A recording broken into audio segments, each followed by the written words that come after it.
السلام عليكم ورحمة الله وبركاته.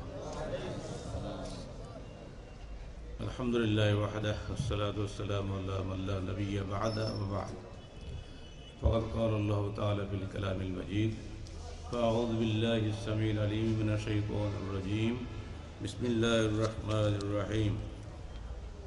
نحن نقص عليك نبأهم بالحق إنهم فتية آمنوا بربهم وزدناهم هدى وربطنا على قلوبهم إذ قاموا فقالوا ربنا رب السماوات والأرض لن ندعو من دونه إلها لقد قلنا إذا شططا هؤلاء قومنا اتخذوا من دونه آلهة لولا يأتون عليهم بسلطان بين فمن أظلم ممن افترى على الله كذبا وإذ اعتزلتموهم وما يعبدون إلا الله فآووا إلى الكهف فينشر لكم ربكم من رحمته ويهيئ لكم من أمركم مرفقا.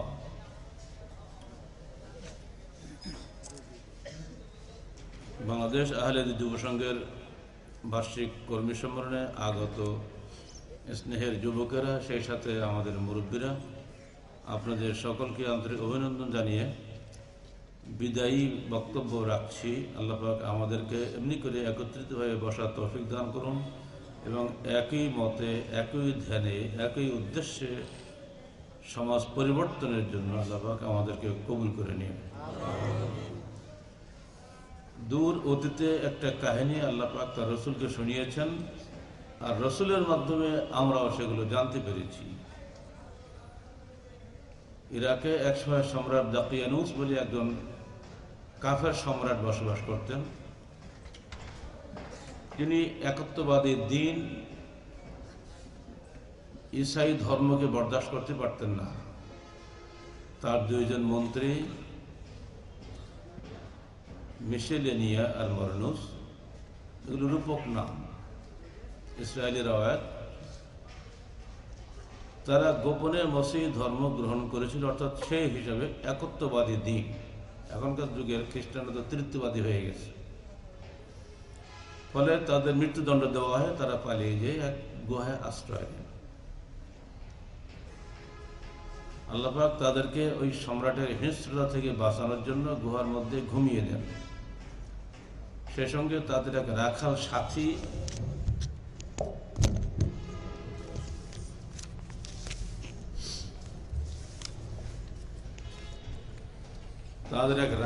সাথীও ছিল, সেই সঙ্গে রাখালের সঙ্গে একটা কুকুরও ছিল। এগুলো সূরা কাহাফ পড়লে আপনারা ইতিহাস পাবেন। 309 বছর চান্দ্রবর্ষ হিসাবে এবং 300 বছর সৌরবর্ষ হিসাবে আল্লাহ পাক তাদেরকে ঘুম পাড়িয়ে রাখেন। এতদিন ঘুমিয়ে রাখার পরেও যে দেহ তাজা থাকে, এটা দিয়ে আল্লাহ দেখিয়ে দিলেন যে আমি ইচ্ছা করলে দেহ পচা একেবারে পোকায় খাইয়ে দিতে পারি, ইচ্ছা করলে দেহ তাজাও রাখতে পারি, ইচ্ছা করলে ঘুম পাড়িয়েও রাখতে পারি। পোকায় খাওয়ার দেহ তো আমাদের, তাই না? আর মেরে ফেলে দিয়েও তাজা রাখা যায়, সেটা দেহটা কার? ফেরাউনের। আর মেরে না ফেলে ঘুম পাড়িয়ে 300 বছর রাখা যায়, সে দেহগুলো হচ্ছে আসহাবে কাহফের 3 জন যুবকের। সে সঙ্গে কুত্তাটাও হয়ে গেছে। ওরা খারাপ বলে কি হবে? ওর নাম তো কোরআনে চলে আসছে। 300 বছর পরে যখন ঘুম ভাঙলো, তখন সবাই যার যার বাড়ি যাওয়ার চেষ্টা করলো। বাজারে গিয়ে দেখা যাচ্ছে টাকা অচল, বাড়ি গিয়ে দেখা যাচ্ছে বাড়িতে কেউ নাই, বউ মারা গেছে, সন্তান মারা গেছে, কেউ নাই। ওরা তো মন্ত্রী ছিল, রাজদরবার চলে গেছে। আলহামদুলিল্লাহ, রাজা তখন অলরেডি একত্ববাদী হয়ে গেছে, তিনি তখন খ্রিস্টান হয়ে গেছে। এদের ওনার দিন এক হওয়ার কারণে রাজা তাদেরকে স্বাগত জানালো দরবারে। ওরা দরবারে গেল, কিন্তু যে দেখেছে আগে যে রাজা ছিল সেই রাজা নয়। তারা চিনতে না পারে শেষকালে নিজেরা সিদ্ধান্ত নিল যে আমাদের বন্ধুর মহল কেউ নেই, 300 বছর আগে সব চলে গেছে। এখন এই সমাজে আমাদের বসবাসের সুযোগ নাই। একটাই সান্ত্বনা যে আদর্শের জন্য আমরা পালিয়ে গুহায় আশ্রয় নিয়েছিলাম, সেই আদর্শই এখন কায়েম হয়ে গেছে। অর্থাৎ আমাদের আর বেঁচে না থাকলে চলবে। ওরা আবার গিয়ে গুহায় ঘুমিয়ে গেল। তারপরে ইতিহাস অজানা। কোরআনে এই গল্প করার কি প্রয়োজন ছিল? এটা দিয়ে বোঝানো হচ্ছে একটি আদর্শের জন্য একজন মানুষ যখন নিহত হন বা শহীদ হন, তিনি মরে যান, তার দেহ মরে যায়, কিন্তু আদর্শ মরে না। আর সে আদর্শের অনুকূলে পুরো রাষ্ট্রশক্তি পরিবর্তন হয়ে যায়। বাস্তব প্রমাণ আসহাবে কাহাফের এই ঘটনা। যদি আল্লাহ রসুলের সঙ্গে কিছু ত্যাগপুত সাহাবী জীবন যৌবন সবকিছু দান না করতেন, তাহলে আজকে ইসলাম সারা বিশ্বে প্রচারিত হতো না। যারা সেদিন জীবন দিয়েছিলেন তারা জানতেন না যে আমাদের মৃত্যুর পরে কখন ইসলাম বিজয়ী হবে। একবার পিছন থেকে তাকিয়ে দেখেন তো, বদরের যুদ্ধে যে মানুষগুলো মারা গেছিলেন, 14 জন মানুষ, তারা কি জানতেন যে আর কখনোই এই আল্লাহ রসুল কখনো বিজয়ী হবেন এবং ইসলাম সারা বিশ্বে প্রচারিত হবে?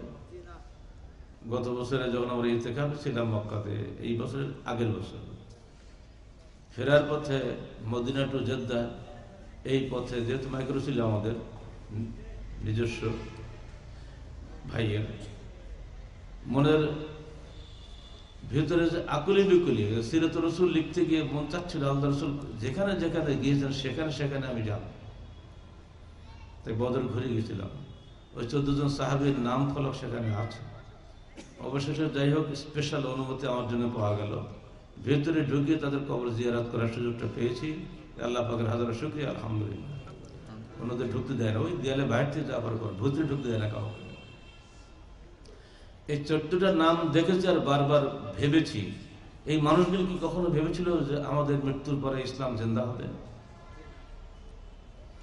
গেলাম ওহদে, 31 জন কাফেরকে মেরেছেন যিনি সাইয়্যিদুশ শুহাদা আসাদুল্লাহ আসাদ রাসূলিহি হামজা বিন আব্দুল মুত্তালিব সেখানে শুয়ে আছেন। তিনি জানতেন না যে আমার মৃত্যু পরে ইসলাম বিজয়ী হবে, মক্কা বিজেতার সেনাপতি হিসেবে আল্লাহ রসুল মদিনা থেকে আবার মক্কা ফিরে যাবেন। তিনি জানতেন না। দিয়েছেন জীবন কেন? স্রেফ পরকালীন মুক্তির জন্য। যদি দুনিয়াবি স্বার্থে তারা জীবন দিতেন তাদের কোনো সান্ত্বনা থাকতো না, কিন্তু পরকালীন স্বার্থে যেহেতু জীবন দিয়েছেন, হাসতে হাসতে চলে গিয়েছেন। ওহদের ময়দান থেকে যখন বের হয়ে যায়, আবু সুফিয়ান তখন বলছে, তোমাদের মধ্যে ওমর আছে কি? জবাব নাই, অন্ধকার রাখত। তোমাদের মধ্যে আবু বকর আছে কি? কোনো জবাব নেই। তোমাদের মধ্যে মোহাম্মদ বিন আব্দুল্লাহ আছে কি? কোনো জবাব নেই। শেষে আল্লাহ রসুল ইঙ্গিত দিলেন ওমরকে, জবাব দিচ্ছে না কেন? যে আল্লাহ রসুল কি জবাব দেব? ইতিমধ্যে আবু সুফিয়ান বলে দিল, ভালোই হলো, বদরের যুদ্ধে তোমরা আমাদের 70 জনকে মেরেছিলে, ওহদের যুদ্ধে আমরা তোমাদের 70 জনকে মারলাম। এটা তো কুয়াতে বালতি ফেলার মতো, এক বালতি পানি ভরে ওঠে, এক বালতি পানি খালি ওঠে, এটা কোনো ব্যাপার না। তখন আর সহ্য করতে পারে না। আল্লাহ রাসূল বললেন, এই ওমর জবাব দাও, কাতলাকুম ফিন নারি ওয়া কাতলানা ফিল জান্নাহ। তোমাদের নিহতরা জাহান্নামের আগুনে জ্বলছে আর আমাদের নিহতরা জান্নাতের বিচরণ করছে। এক নয়, তোমার দৃষ্টিতে দুটোই এক, আমাদের দৃষ্টিতে দুটো মৃত্যু এক নয়। আসহাবে কাহাফের ঘটনা স্মরণ করিয়ে দেওয়ার মধ্যে শিক্ষণীয় এই যে সত্যিকারের বিশুদ্ধ আদর্শের জন্য বিশুদ্ধ নিয়তের জীবন দিলে এটা রাষ্ট্রশক্তি পরিবর্তন করা সম্ভব। এর জন্য আমাকে বোমাবাজি করা লাগবে না। আহলে হাদিস যুব সংঘ যে আন্দোলনের দাওয়াত নিয়ে ময়দানে এসেছে, এর সত্যের সামনে অ্যাটম বোম পর্যন্ত হারিয়ে যাবে, হারিয়ে যাচ্ছেও। যারা বোমাবাজি করে এদেশে ইসলাম কায়েম করছে অথবা ব্যালটের মাধ্যমে ইসলাম কায়েম করার চেষ্টা করেছে, ব্যালট এবং বুলেট দুটোই কি ব্যর্থ হয়নি? কিন্তু আহলে হাদিস যুব সংঘের আকীদা এমনভাবে এগিয়ে চলেছে, ঘরে ঘরে এই আকীদার বিজয়ের ধ্বনি আমরা শুনতে পাচ্ছি। যে আপনার শত্রু সে আপনার বন্ধু হয়ে যাচ্ছে। কারা কারা নিয়ে গেছ, কারা রক্ষীরাই আমাদের বন্ধু। ডিজিডিআইএফ এর আর্মিদেরকে লাগিয়েছ, তারা এসে সালাম করে বলছে, স্যার আপনার বিরুদ্ধে তদন্ত করতে গিয়ে আমরা আপনার দলভুক্ত হয়ে গেছি। এটা কি বড় পাওয়া নয়? যে বিচারক বিচার করছেন তিনি এখন আমাদের দলভুক্ত এমন হয়েছেন যে ওই বিচারালয় এজলাসে বসে দৈনিক কাঁচি দিয়ে যত গলার তাবিজ কাটে। এমন দিন নেই যে 10 গলাটা তাবিজ কাটেন দাও নেই। তার মাধ্যমে আরো বহু বিচারক আহলে হাদিস হয়ে গেছে। এটা কি বিজয় নয়? আমি যদি ইলেকশন করার দলের নেতা হইতাম, আমার ওই মুষ্টিমেয় করার লোক আর কেউ থাকতো নাকি? আর সবাই হতো শত্রু। আলহামদুলিল্লাহ এখন আহলে হাদিস যুব সংঘের মিত্র ঘরে ঘরে সব জায়গাতে। এটা কিসের জন্য? সত্যের দাওয়াতের জন্য। যে সত্য নিয়ে আসহাবে কাহাফ গোপনে এক গুহার মধ্যে আশ্রয় নিয়েছিল, যে সত্য নিয়ে আমরা জেলখানার ফাঁসির ছেলে আশ্রয় নিয়েছিলাম, সেই সত্য আজকে সারা দেশকে জাগিয়ে তুলছে আদর্শের আলোকে, পরকালীন চেতনায়। এটাই কি তোমাদের সত্যিকারের বিজয় নয়? বিজয় চেয়ার দিয়ে হয় না, বিজয় ক্ষমতা দিয়ে হয় না, বিজয় হয় হৃদয়ে, বিজয় হয় আকীদায়। আকীদায় বিজয় হয়ে গেলে হাত পা সব তোমার সঙ্গে চলে আসবে। আহলে হাদিস যুব সংঘ ওই উদ্দেশ্যেই বাংলার জমিনে প্রতিষ্ঠা লাভ করেছে।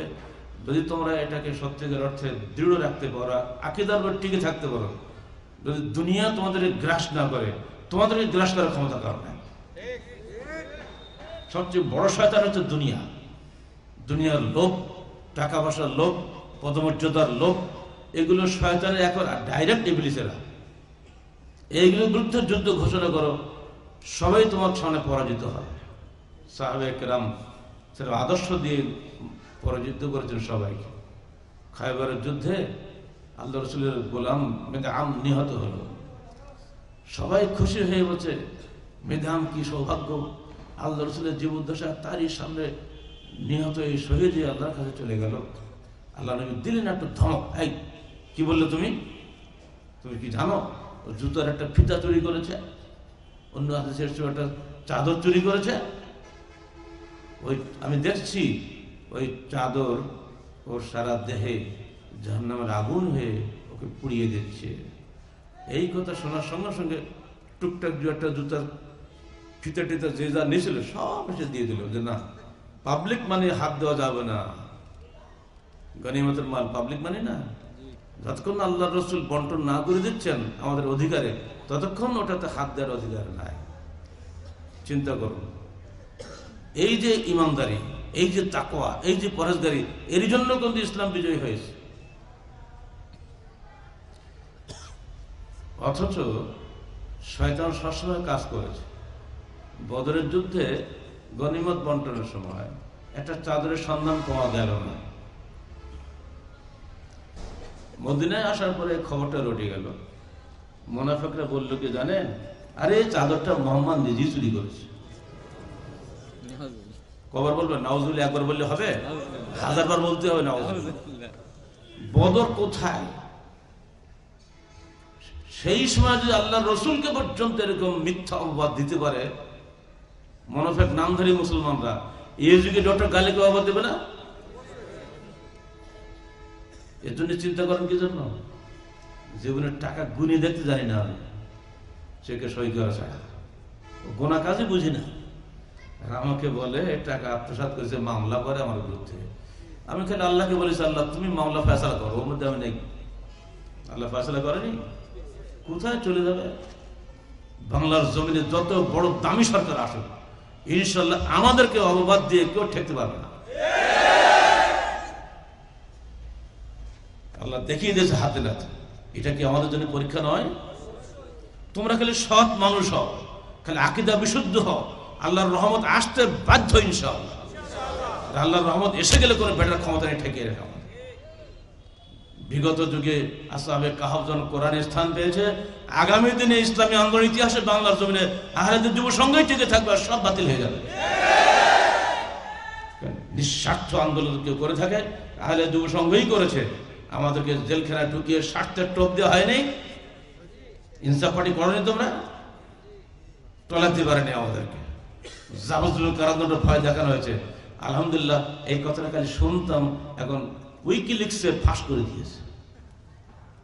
আমি ভাবছিলাম আজকে তোমাদের কেসের নাম কি তৌহিদিটাকে দিয়ে দেবো, যত আমার সময়গুলো দিতে পারিনি। আমি গত 17 অক্টোবরে আমার হাতে পেপার এসে গেছে অলরেডি। তৎকালীন যুগে সরকারের কাছে গভর্নমেন্টের অর্থাৎ আমেরিকান গভর্নমেন্টের লোকেরা গিয়েছিল যে আমরা তো রাজশাহী সব জায়গায় চেক করলাম, এমনকি বাগমার একটা চেয়ারম্যানের কাছে আর গিয়েছে, চেয়ারম্যানের নামটাও আছে, ডক্টর মুসলিউদ্দিনের বক্তব্য এসেছে, ডক্টর সাখাওয়াতের বক্তব্য এসেছে, এবং আমাদের ডিপার্টমেন্টের চেয়ারম্যানের বক্তব্য এসেছে। সব জায়গায় পজিটিভ বক্তব্য, কোথাও কেউ গালের সাহেব দায়ী করে না। তা আপনারা তো দায়ী করছেন কেন? গভর্নমেন্ট কোনো পথঘাট না বিষয়ে বলে ফেলেছে ওনাকে আমরা কমপক্ষে 14 বছর জেলে রাখতে চাই।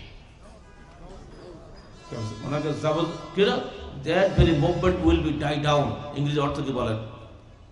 উদ্দেশ্য ওনার আন্দোলন যেন ডাই মানে কি, ডাউন মানে কি, কবরে, নিচে টেবিলের নিচে না, একেবারে কবরে চলে যাওয়ার ওনার আন্দোলন। ওরা বুঝে গেছে এই মানুষটাকে হটাইতে পারলেই আন্দোলন শেষ। এটা ওদের রিসার্চ। যে কথাটা তখন বলতাম জেলখানা অনুমান করে, সেই কথা এখন উইকিলিক্স ফাঁস করে দিচ্ছে। কোন তারিখে কথা বলেছে তাও ওখানে বলা হয়েছে। আরো বের হবে তোমাদের বদমাইশ আমল, কোনটাই গোপন থাকবে না, সবই বেরিয়ে যাবে ইনশাআল্লাহ। কে কি করেছ, টুপি দাড়ি কোনটার খাতির আল্লাহ করবে না। আহলেদের যুব সংঘ গঠন করার সময় আমাদের মনে দুনিয়াবি কোনো স্বার্থ ছিল না। ঢাকা বিশ্ববিদ্যালয়ে একাই ঘুরে বেড়াতে 470টা সাইকেল নিয়ে, 467 টাকা দিয়ে সাইকেল কেনা আমার, পচা একটা সাইকেল নিয়ে এইগুলো যুব সংঘ তৈরি করে। এখন তোমরা মাইকেল চড়ি বেড়াচ্ছ, মহিষের গাড়িতে কাদায় হাবড়ে ডেপে যাওয়ার লোক আমি কাকন হাঁটে, এই ভোর 5টা থেকে বেলা 10টা পর্যন্ত ওই হাবড়ের মধ্যে থাকা লোক আমি। ওইসব চিন্তা আমরা করি, অলাসিত হবে, বিলাসে থেকে ফেলে দেওয়া তোমরা লাথি মেরো, এইগুলি আমাদের সর্বনাশ করে দিয়েছে। যত তোমাদের টাকা হবে তত তোমার ধ্বংস হবে। খবরদার। যুব সংঘের বয়স আমার এখন নাই, যুব সংঘের জোশ কিন্তু পুরো মাত্রা আমার মধ্যে এখনো আছে। আমি কোনো অবস্থায় কোনো বাতিলকে বরদাস্ত করতে পারি না। লোভী কোন লোক, কোটিপতি তুমি হও, তুমি আমার কাছে একটা মিসকিন চেয়ে দোখা, তুই হতে পারো তুমি মন্ত্রী, তোর কোনো দাম আমার কাছে নাই। এজন্য নাটোরের জেলা সম্মেলনে বলেছিলাম, বর্তমান বিশ্বের শ্রেষ্ঠ শক্তিধর আমেরিকার প্রেসিডেন্ট ক্লিন্টন আহলেদের যুব সংঘের প্রাথমিক সদস্য হওয়ার যোগ্যতা রাখে না। যখন তো অমনি আসে নাকি, আদর্শের জোরে আসে, নৈতিকতার জোরে আসে।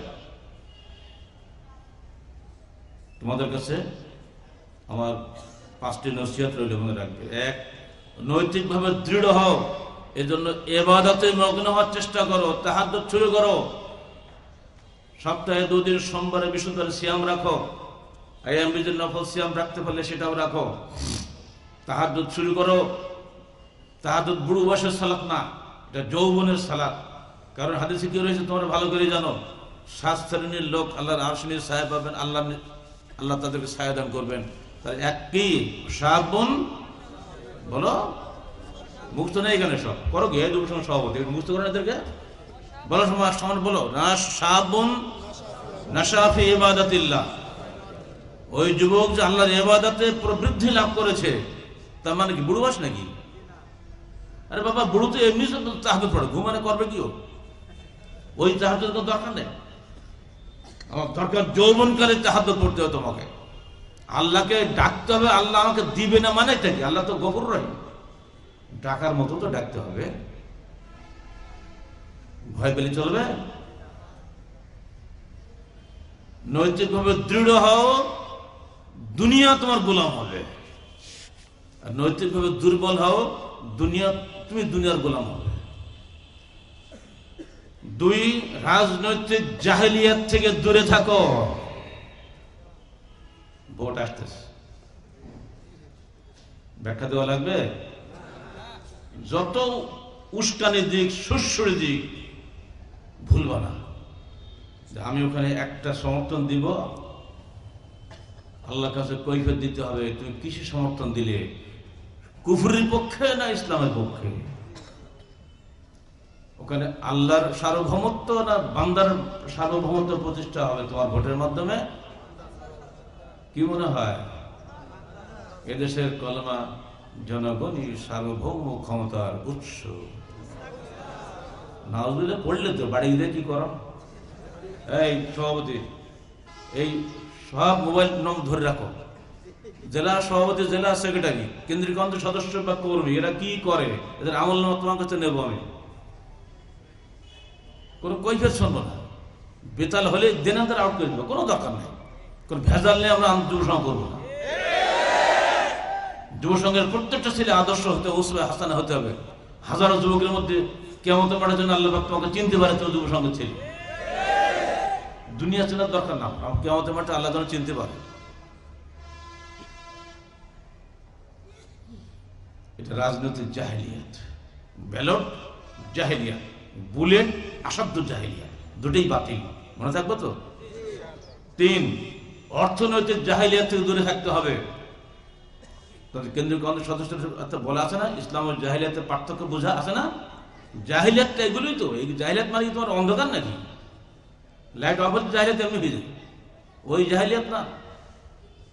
পেটের দায়ে কি করবো, এ প্রতি জুমাতে আমাকে এই ফতোয়া দেওয়া লাগে। আজকে এই জন্য রাখির খবর দিল যে কি বিপদ। এক দেশে বলতে কি আমার মা আমাকে বাড়িতে বের করে দিচ্ছে, স্যার এটা এসে না, তো মা বাড়ি তো তোর আল্লাহ তো বের করে দেবে না। মায়ের দাবি, মায়ের পায়ের তলে জান্নাত, অতএব মায়ের কথা শুনে যদি হারাম থাকি না করি, তো আমার তো বিপদ। তোমার ওই মা, তোর মা যোগ্যতাই রাখে না, ওই মা বাতিল। কি বলো বলো? আজকে সকালে একটা তার বাবার খবর, সে বাবা কোনো মতেই শুনছে না, কি করবে? রাখো তোমার বাবাটা, জন্ম দিছে বাবা শেষ, কবরে বাবা নেই, মাও নেই। ওই যদি তোমাকে ইসলাম বিরোধী কাজে বাধ্য করে, বাবার এই হুকুম মানতে তুমি বাধ্য নও। কথা শেষ হয়ে গেল। কিন্তু মুশকিল হয়ে যাবে, এগুলো মানতে গেলে কষ্ট হয়, তাই না? কষ্ট হয়। এই কষ্টের মোকাবেলা যুব সংঘ করবে, অন্য কোনো দল করবে না ইনশাআল্লাহ। এই জন্য তো তোমরা যুব সংঘ, যেন যুব সংঘের নামে কেউ বদনাম না করে। যুব সংঘের বদনাম করলে আমার গায়ে বদনাম হবে, মনে থাকবে তো? আমি মরা পর্যন্ত যুব সংঘ মনে রেখে দিই। আমার দু একশো মনে হয় বলি, যুব সংঘের কামন করে আমার কবরে দিই। অমনি বলি, তোমাদের কিছু ক্ষতি হলে, তোমাদের কেউ বদনাম করলে, সবার আগে আমার মাথা ধাক্কা লাগে না? গাছ যে পুঁতেছে, যত দোষ তার হবে না? তোমরা যদি কোনো অন্যায় করো, তার গুণের ভাগী আমি হবো না? আমি কিন্তু তোমাদেরকে অন্যায় করতে বলি নাই, বলবো না, স্বপ্ন কোনো ধারণা করে। যদি করো, আমার নাম করে করলে আল্লাহ বোঝে আসলে নিজের স্বার্থ আদায় করার জন্য নামটা নিচ্ছে। বহু রাফাদানি যুব সঙ্গে ঢুকে পড়তেছে, অথচ এরা সবাই বুলেটওয়ালা। সাবধান থেকে সভাপতিরা, রফাদান দেখলে যেন ভুলে যাও না। সালাতুর রাসূল পড়ে বহু লোক রফাদান করা শিখেছে, কিন্তু হয়ে যাচ্ছে বদমাশ। কদিন পরে একটা গরম গরম বক্তব্য একে ইন্টারনেটে কারণে নাকি দেয়, তাই শুনে খুব জোশ হয়। এটা আমরা হচ্ছে বিভিন্ন বিদেশে প্রবাসে এরকম দেখতে পাচ্ছি। তোমরা এই বিষয়ে সাবধান থেকো। রাজনৈতিক জাহিলিয়াত, ব্যালট এবং বুলেটের মধ্যে যেভাবে চাঁদে গ্রাস করছে, এই দুই প্রতারণা থেকে তোমরা নিজেকে বাঁচিয়ে রাখার চেষ্টা করো। অর্থনৈতিকভাবে হালাল খাওয়ার হও। হালাল ফুডের দোকান আছে দেশে বিদেশে। বাংলাদেশে যেন সবাই বলে হালাল যুব সংঘ হলো আহলাদের যুব সংঘ, মনে থাকবে? হালাল ফুড যেমন থাকে, হালাল যুব সংঘ তেমনি থাকে। আসলে হারাম যুব সংঘ। তোমরা হালাল ছাড়া খাবে না, হালাল ছাড়া করবে না। যদি দোকান দেখবে হারাম কিছু ঢুকে গেছে, সঙ্গে সঙ্গে আউট হয়ে চলে আসবে, দরকার নেই। এবং বলবা রুজির মালিক আল্লাহ। আজকের খবর শুনবা, আমাদের আর্মি ভাই ফতোয়া চাইলে, স্যার কি করবো? আমার ছেলের কাছে বেশি ফতোয়া চাই, নাজিমের কাছে মহা সমস্যা। কি ফতোয়া দিয়েছে জানো? ওরে পায়জামা ওই কি বলতেছে, প্যারেড করে, লেফট রাইট করে না, ওকে হাফ প্যান্ট পরতে হবে। এখন ও তো পড়বে না, শেষকালে ওর আলটিমেটাম দিয়ে দিয়েছে, না পড়লে তোমার চাকরি শেষ। এখন ফোন করেছে এখানে, নাজিম বলছে চাকরি যাওয়া যাক, হাফ প্যান্ট পরা যাবে না। ছেলে তো বাবা সেই কম না, কড়া কথা বলে দিয়েছে। ও ঠিক সেইটা আমল করেছে। আর সকালে লাইনে কি করে, সকালবেলা কি আসে বলে না, বাবার নাম কি? পিটি, হ্যাঁ প্যারেড গ্রাউন্ড। এইবার ঠিক আছে, ওইখানে এসে এই সবার একরকম ড্রেস, তোমার আলাদা রকম কেন? দেখুন আমি মুসলমান, আল্লাহ রসুল নির্দেশ আছে হাঁটুর উপরে কাপড় তোলা যাবে না, আমি তাই করেছি। হ্যাঁ, এত বড় সাহস তোমার, তুমি আমার হুকুম মানো না? তা যা বলছে ওদের তো। শেষকালে কলম টলম নিয়ে রেডি। ও বলছে আপনি যাই করেন স্যার, আমিও পারবো না। সাসপেন্ড হয়ে গেল। আজকে সকালে খবর সাসপেনশনে উড্র করে দিয়ে পুনর্বহাল করা হয়েছে। 3-4 মাস এইভাবে সে আছে। শুধু আকীদার মধ্যে থাকার জন্য আল্লাহ পাক তারপর রহম করেছে, আল্লাহ বান্দার অন্তরকে ঘুরিয়ে দিয়েছে। বলুন আলহামদুলিল্লাহ। তোমাদের অন্তর ঘুরে দিতে পারেন আল্লাহ? শুধু আল্লাহ দেখে যে ও কি করে, দেখে এই পরীক্ষা নেওয়ার জন্য আল্লাহ পাক এটা করে। আরো আগে চলে যাও, এই ঘড়ি ঘন্টা কই তোমার আধ ঘন্টা দিন তার সমস্যা হয়ে যাবো। আমি অ্যারেস্ট হওয়ার আগে চিটাগাং গেছি। আর্মিতে আমাদের ইনভেস্টের ভক্ত আছে, ওরা আসে আমার ভাগ্নের বাসায়, জিজ্ঞেস করল স্যার গাড়ি রাখতে দিবে না। আর ওই হাফ প্যান্টের সংসার তখনও ছিল। তা এখন কি করবো? তুমি কি বলতে চাচ্ছ আমি তো জায়েজ ফতোয়া দেবো দাড়ি কাটার জন্য? তা আমতা করছে, খবর দাও। আমাকে কায়দা করে অনুরোধ করে মন নরম করে জায়েজ ফতোয়া দেওয়াই না, এটা হবে না। বলা তুমি দলে থাকো না, যাবার করো গিয়া। বলে তুমি কি কখনো তোমার বসকে বলেছো যে স্যার দাড়ি রাখবো, আমাকে অনুমতি দেন? স্যার তা বলেনি। তোমার মতো ভীতু আর্মিতে বাংলাদেশ বাঁচবে? তুমি নিজের জানকে বাঁচাতে পারো না, তুমি বাংলাদেশ বাঁচাবে বেটা? স্যার কি করতে হবে? কাগজের দরখাস্ত লিখে দেওয়া নিজে, এই দরখাস্ত নিয়ে যাও, যে কালকে ওকে দিয়ে দাও তোর বসকে। উনিও তো মুসলমান। হ্যাঁ স্যার মুসলমান। ওকে দিয়ে বলো আমি মুসলমান, বাংলাদেশের সংবিধানে ধর্মীয় স্বাধীনতা আছে, আমরা আহলে হাদিস, আমাদের ধর্মীয় স্বাধীনতা দিতে হবে, আমরা দেশে ট্যাক্স দিয়ে খাই, এমনি আসমানতে ভেসে আসি নাই। অতএব রসুলের সুন্নত অনুযায়ী আমাকে দায় রেখে অনুমতি দেওয়া হোক, লিখে দাও কালকে। সকাল যখন আসবে তখন দিবা। এসে গেছে, হাতে একটা কাগজ, কি ওটা দিল। কাগজ নিয়ে পরে কি বলেছে জানেন? এমন আর্মির ভাষায় গালি দিয়েছে ওকে, এর বাচ্চা তার বাচ্চা বলে, মানে রাগের চোটে হাত পা ছুটছে গেলে। এতদিন তোরা কেন এখানে বলিস না আমার সামনে? আমি চাচ্ছিলাম এরা একটা জাতি মেজাজের দিনদার একটা আর্মি, যত সব গোয়ার গোবিন্দ তোরা এসে জড়িয়ে আর্মিগিরি করিস, সাহস নাই? যা সব দিলাম এখন থেকে, গায়ে রাখবে সবাই। চিন্তা করছেন? যুব সংঘের ছেলেরা সাহসী হওয়া, ভীতু কাপুরুষে হওয়া। ইসলাম আসবে তোমার সাহসের মাধ্যমে, ভীতু মুনাফিকের মাধ্যমে ইসলাম কায়েম হবে না। কথা মনে থাকবে? আমাকে রিমান্ডে বলে কি জানে, আপনি চিটাং ভাগ্নের বাড়ি কেন উঠলেন? বেটা ভাগ্নে থাকতে গিয়ে লোকের বাড়ি উঠবো নাকি? আপনি ইউনিভার্সিটি প্রফেসর, ইউনিভার্সিটি আপনাদের যুদ্ধ জায়গা আছে, রাখো সব। ভাগ্নের বাড়ির আলু ভর্তা অনেক ভালো, ওই লোকের বাড়ি বিরিয়ানি খাওয়ার চাইছে। তুই শুনিস? আচ্ছা মতো ও আপনি ওখানে পার্টি করার জন্য অবশ্যই পার্টি করবো। আমি সংগঠনের নেতা, পার্টি করবো মানে পার্টি করার জন্য দুনিয়া আসছে, পার্টি করবো। কি মনে করেন আপনি? তার সংগঠনের বলেন, সংগঠনের আছে যে পার্টি কাটি করা যাবে না, খালি রান্নার ভাত রান্না খাবো? তো না, তাও তো ঠিক, সংবিধান তো আছে। তা আপনি নিজেই তো সংবিধান মানেন না বেটা, রিমান্ড করতে এসেছেন আমার সাথে। কথা শেষ, কি বলবে ও? সাহস নিয়ে কথা বলো, দুনিয়া তোমার গোলামি করবে। আর তুমি যদি ভয়ে মেউ মেউ মেউ করো, তোমার কেরা খাতির করবে? বিড়ালে হয়ে না বাঘের বাচ্চা হও। এই যুব সংঘের ছেলেরা সাহস হবে? ওই জন্যই লম্বা টুপি দেখতে পারি না আমি, আর মাথা রুমাল দেখতে রাগ হয়। তুই মেয়ে লোক নেই বেটা, মেয়ে লোক ঘুরে বেড়ান। সবসময় স্মার্ট থাকতে হবে। স্মার্টনেস নেই, অত হুমড়ি মুড়ি মাথা মুড়ি দিলে স্মার্টনেস আসে নাকি? 4 নম্বর, সংস্কৃতির স্বাতন্ত্র্য বজায় রাখবে। ইসলামী সংস্কৃতি আর জাহেলি সংস্কৃতি এক নাকি? বলো, জলবায়ু হবে না আবহাওয়া হবে? জলবায়ু হিন্দু সংস্কৃতি। আল্লাহ কি বিশ্ব ব্রহ্মাণ্ডের মালিক না আল্লাহ জগৎ সমূহের স্রষ্টা? ব্রহ্মাণ্ড মানে কি জানো? ব্রহ্মার অণ্ড। এই পৃথিবীটা ব্রহ্মার ডিম। আমরা কি তাই মনে করি নাকি? তোমাদের ভাষায় যেন এই হিন্দু ব্রাহ্মণ্যবাদী সাম্রাজ্যবাদী সংস্কৃতি না থাকে, মনে রেখে দিন। আমাদের সাহিত্য পড়ার চেষ্টা করো, আমাদের লেখনীগুলো পড়ার চেষ্টা করো, দেখো কিভাবে আমরা লিখি। বলো আরবি বানান কি, বাংলা বলো। এই বুড়োকে বলবো না, ছেলেটা বলো। আর বয়রসি তব কর 3 বার, 3 বার তব করো। বয়রসি বললে কেন? বয় দীর্ঘি, কেন দীর্ঘি হবে বলো? কেন রস্যি হবে না বলো, ব্যাখ্যা দাও। কোন ইয়া মারুফ না ইয়া মাজহুল? এই সব জায়গাতে আরবি, ফার্সি, উর্দুর আধিপত্যকে ধ্বংস করার জন্য এখন মৌলবীদের লাগানো হয়েছে। কিছু দালাল মৌলবী আছে, তাদেরকে দিয়ে বানান তৈরি করা হচ্ছে, সব জায়গাতে ষড়যন্ত্র চলছে। আর তারিখের বানান খালি অনুসরণ করে দেখে আমাদের সাথে কত গোলমাল তোমাদের। আমরা জলরাশিতে ডুব দেই না, পানি রাশিতে ডুব দিই। আমরা জল পান করি না, পানি পান করি। আমরা কাকা দিদি পিসি ফুপুর কাছে যাই না, আমরা চাচা দিদির কাছে যাই। আমরা তোমাকে আঙ্কেল বলে ডাকবো না, চাচাজি সালামকে বলে ডাকবো, চাচাজি বলবো আঙ্কেল। আসতে আমার সামনে একদম আঙ্কেল বলে খাইছে, ধমকাচ্ছে আমাদের বেটা আঙ্কেল কিছু আবার। এইটা সংস্কৃতি, দিবস পালনের সংস্কৃতি, শোক পালনের সংস্কৃতি, রসগোল্লা খাওয়ার সংস্কৃতি, ওটাতে খুব রাজি, তাই না? আমাদের এক টিচার মারা গেল কদিন আগে, পেপারে দেখছো না, নাটোরের অ্যাক্সিডেন্টে মারা গেল।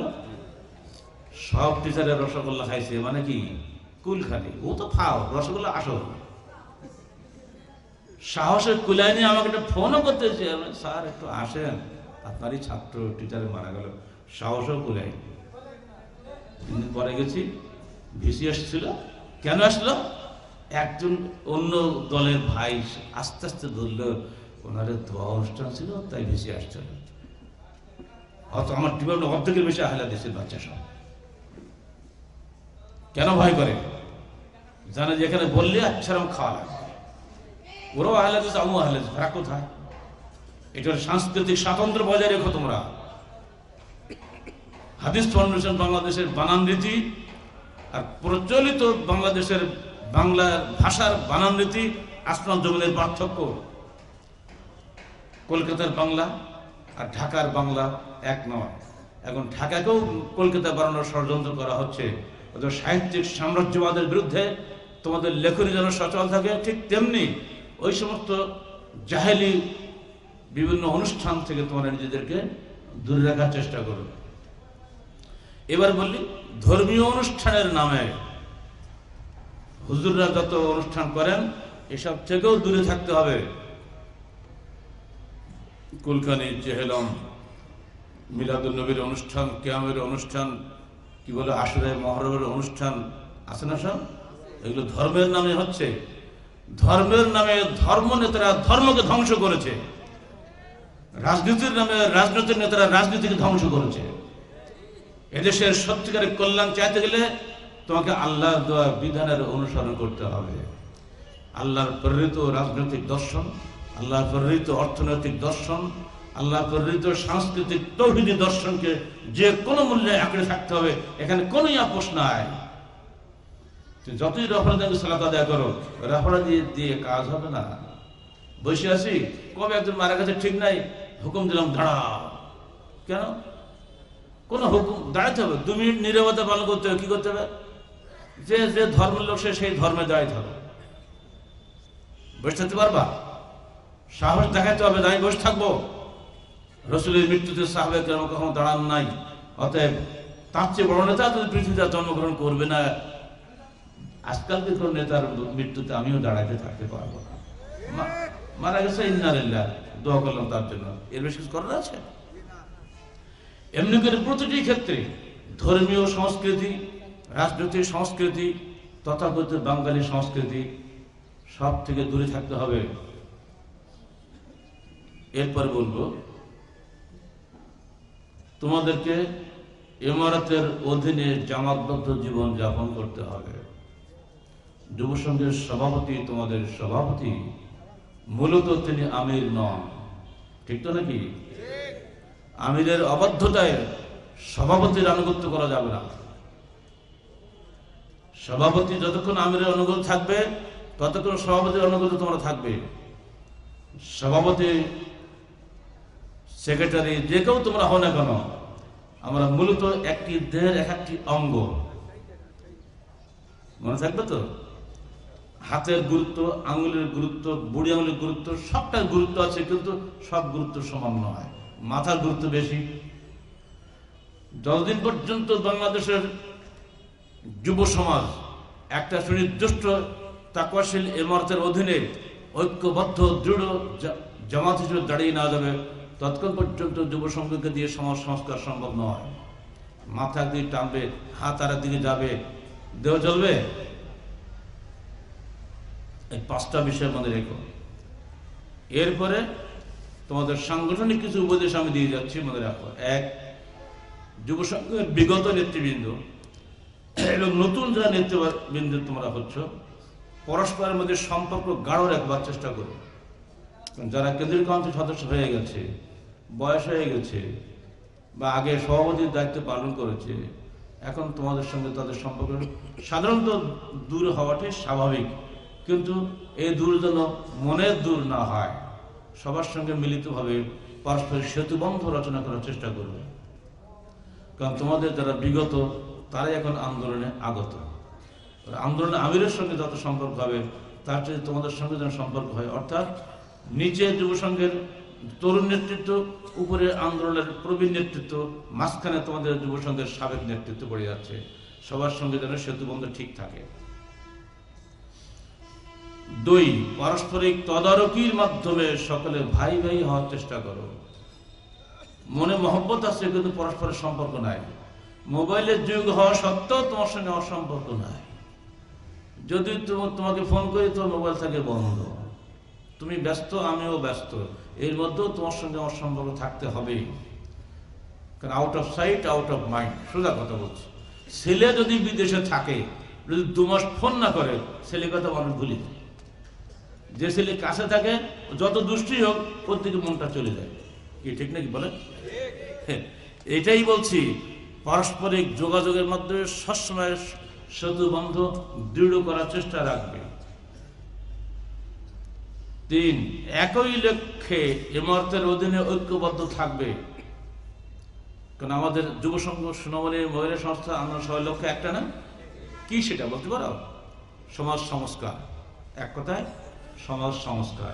যদিও এটা 4র্থ দফা, কিন্তু এটাই মূলত 1 দফা। কিন্তু যেহেতু এমএ পাস করতে গেলে আগে দাখিল পাস করা লাগে, আলেম পাস করা লাগে, এই জন্য আমার দাখিল আলেম পড়ি নিল। টার্গেট তো এমএ পাস করা। ঠিক অনুরূপ টার্গেট তো সমাজ সংস্কার করা। সমাজ সংস্কার করতে গেলে আমাকে দাওয়াতের কাজ করতে হয়, তানজিমের কাজ করতে হয়, আমাকে প্রশিক্ষণ নিতে হয়। এই জন্য এগুলো আমরা করি। মূল উদ্দেশ্য সমাজ সংস্কার করা। এই মূল টার্গেটে কিন্তু আমরা সবাই এক। যখনই কোনো প্রোগ্রাম হবে আন্দোলনের, সেখানে যুব সংঘ, সোনামণি মহিলার সবাই কিন্তু একাত্মায় পরস্পরকে সহযোগিতা করবে। সামান্যতম যেন ডাইনি ব্যয় যাওয়ার চেষ্টা কেউ করবে না। আমাকে চিঠি দিল না, অতএব আমি যাবো না। জি না, তোমার সঙ্গে চিঠি দেওয়ার সম্পর্ক নয়। তুমি স্বতঃস্ফূর্তভাবে সংগঠনকে সহযোগিতা করবে, তবে তুমি কর্মী, তবে তুমি কেন্দ্রীয় কমিটির সদস্য। চিঠি দেওয়ার তো কোনো প্রয়োজন নাই। কি মনে থাকবে তো? আমাকে বড় পদ দিল না, আমার মূল্যায়ন করা হলো না। আমাদের একটা পরিবেশ চালু হয়েছে, এখন মূল্যায়ন পার্টি। তো যুব সংঘের কাউন্সিলর যেন মূল্যায়ন পার্টি হয়ে গেল। তোমরা উপরে ক্যাডার হয়েছে, উঠে গেছো, তোমাদের অহংকার কিন্তু এসে গেছে ভেতরে ভেতরে। সাবধান থেকো, খবরদার। তোমার যত উপরে উঠবে তত বিনয়ী হবে, ইনশাল্লাহ তোমাদের মধ্যে সমাজ গড়বে। আর এখানেও একটা স্মরণ করে দিচ্ছি 4 নম্বরে, ঐক্যবদ্ধ ইমারত ব্যতীত সমাজ পরিবর্তন সম্ভব নয়। অন্যান্য বাতিলপন্থীরা এগিয়ে যাচ্ছে, তাদেরও বহু যুব সংগঠন আছে, শিশু সংগঠন আছে, কৃষি সংগঠন, কত কি আছে। তারা কিন্তু তাদের মূল নেতার ক্ষেত্রে সবাই এক। খেয়াল করে দেখছো? নিজেদের মধ্যে যতই ইখতিলাফ থাক, মূল নেতা বা নেত্রী যেখানে এসে যাচ্ছেন, সব বন্ধ হয়ে যাচ্ছে। জাহিলরা যদি এটা করতে পারে, তোমরা হেদায়েতের কেন করতে পারবে না? তাহলেই সমাজ পরিবর্তন হবে, তার আগে পরে নয়। আর সবশেষে আসহাবে কাহাফের যুবকদের ত্যাগের কথা মনে রেখো। তারা সিরেফ দ্বীনের স্বার্থে মন্ত্রিত্ব ত্যাগ করে চলে গেছিল পাহাড়ের গুহাতে, কারণ শক্তি দিয়ে তারা পারত না। সেটা প্রার্থনা করেছিল আল্লাহর কাছে। এই প্রার্থনাগুলো আল্লাহ পাক কোরআনে অনেক 16টা আয়াতে বর্ণনা করেছিল, সব কথা বললাম না। তারা সবাই একটাই দোয়া করেছিল। এরপরে যখন তারা বেরিয়ে এলো, দেখলো তাদের রাষ্ট্র সব মুসলমান হয়ে গেছে, তখন তারা বলেছিল, হাউলাই কওমুন ইত্তাখাযু মিন দুনিহি আলিহা, এই যে আমার সেই কওম যারা আল্লাহকে বাদ দিয়ে বহু ইলাহ উপাসনা করেছিল, তারা এখন সবাই এক আল্লাহর উপাসী হয়ে গেছে। কি সুন্দর দৃশ্য! এটা দেখেই কিন্তু তারা আনন্দ চিত্তে পুনরায় কাহাফে ফিরে গেল। আমরা যদি কখনো পুনর্জীবন আল্লাহ আমাদের দেয়, আমরা যখন দেখতে পাই যুব সংঘের ছেলেদের মাধ্যমে বাংলার জমিনে তৌহিদের পতাকা উড্ডীন হয়ে গেছে। আমরা খুশি মনে দেখে আবার গুহায় তুলে দেওয়া তাও ভালো, কিন্তু দেখতে চাই তোমাদের কাছে তোমরা তৌহিদ ভিত্তিক সমাজ কায়েম করেছো। আল্লাহ তুমি আমাদের ভাইদেরকে, এই যুবকদেরকে, তাদের যৌবনকে তোমার রাস্তায় কবুল করে নাও। কিয়ামতের মাঠে তোমাদের দ্বারায় যেন আমরা বলতে পারি, যাদেরকে রেখে গেছিলাম নওদাপাড়াতে, একসঙ্গে সারা দেশে একসঙ্গে জমা হয়েছিল, আজকে কিয়ামতের মাঠে তাদের সঙ্গে পুনরায় আমাদের সাক্ষাৎ হচ্ছে। আল্লাহ, এর চেয়ে বড় আনন্দ কিন্তু আমাদের আল্লাহর কাছে কিছু চাওয়ার থাকবে না, যদি এই যুবকরা সবাই একদিন কিয়ামতের মাঠে একত্রিত আমরা বসতে পারি। আহলে হাদিস যুব সংঘ বাংলাদেশের জমিনে সকলের নিকটে আদর্শ যুব সংঘ হিসেবে পরিচিত হোক, প্রশাসনের কাছে, জনগণের কাছে, এমনকি শত্রুদের কাছ থেকেও যেন তোমাদের প্রশংসা বের হয়, আড়ালে আবডালে হলেও আমরা সেটাই কি কামনা করবো না?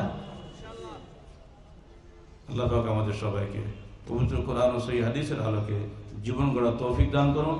এবং আহলে হাদিস যুব সংঘের প্রতিষ্ঠা থেকে এই পর্যন্ত আজ দীর্ঘ 37 বছর পরেও যে আল্লাহ পাক আমাকে এখানে কথা বলার সুযোগ দান করেছেন, যেন আল্লাহর কাছে আমি বিশেষ শুকরিয়া আদায় করছি। এতদিন হায়াত কেউ পায় না, এই হায়াতগুলো লম্বা হয়ে গেছে, যেন এটা টিকে থাকে যুব সংঘ এবং আরো যেন দিন দিন বৃদ্ধি প্রাপ্ত হয়। আমি সেই দোয়া করে যাচ্ছি তোমাদের জন্য। আদর্শিক চেতনা বৃদ্ধি হোক, তোমাদের স্বাতন্ত্র বৃদ্ধি হোক, কোন অবস্থাতেই রাজনৈতিক জাহিলিয়াত, অর্থনৈতিক জাহিলিয়াত, সাংস্কৃতিক জাহিলিয়াত এবং প্রচলিত নৈতিক জাহিলিয়াত সব থেকে বিরত হয়ে স্রেফ এবং স্রেফ আল্লাহ পাকের দ্বীনের খাদেম হিসেবে দুনিয়া থেকে আমরা বিদায় হতে পারি। আল্লাহ পাক আমাদেরকে সেইভাবে কবুল করে নেন, আমিন। পরিশেষে তোমাদের সবাইকে ধন্যবাদ জানাচ্ছি। বর্তমান সভাপতি এবং বিগত সভাপতি দুজনই মঞ্চে আছেন, সবাইকে আমরা আন্তরিকভাবে ধন্যবাদ জানাচ্ছি। এবং যত কেন্দ্রীয় কমিটির সদস্য আগে যারা ছিলে বা এখন যারা আছো, আমার সঙ্গে আন্দোলনে যারা আজকে সাথী, তোমরা একসাথে যুবশক্তি কেন্দ্রীয় কমিটির সদস্য ছিলে, সবাইকে আমি অন্তর অন্তঃস্থল থেকে মোবারকবাদ জানাচ্ছি। আসসালামু আলাইকুম ওয়া রাহমাতুল্লাহি ওয়া বারাকাতুহু।